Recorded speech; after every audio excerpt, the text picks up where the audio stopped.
And they are insisting that that is the case. And that intervention, collectively, no one wants to have nuclear weapons. And that isn't just in the US, that's other countries within the Middle East. That's Saudi Arabia, that's Bahrain, that's UAE, that's even Qatar, who has pretty interlocked, more interlocked business relationships with Iran than a lot of these other countries, does not want to have nuclear weapons. Yeah, I mean, broadly, every country on Earth doesn't want any new country to get a nuclear weapon other than themselves if they don't have it. Nobody wants anyone else to have a nuclear weapon because it just increases the threat and the problem. And all nuclear powers want nobody else to have them. Everyone that doesn't have one wants only them to get it, and then no one else.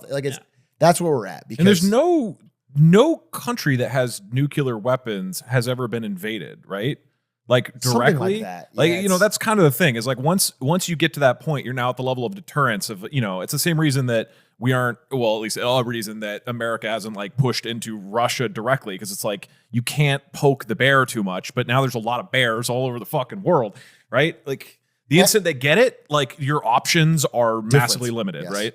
And I think, the recent thing with Ukraine is a reason why it's become urgent for countries like to push towards it. Because Ukraine had nukes, then gave them up as part of a strategic security peace deal that they were agreed to with all these sides that nobody honored after they gave up the nukes, and then Russia invaded them, and then so they wish they'd kept their nukes because they would have less chance of being invaded. And other countries are learning that lesson, that the words don't matter as much as just having the nuke, and that's why there's been a push for it from a lot of different countries that didn't have it before. It's not a good thing. This is all kind of scary and bad, but like this is why there's a why for everything, and that's why we get to where we're at. So in the position that don't worry, guys.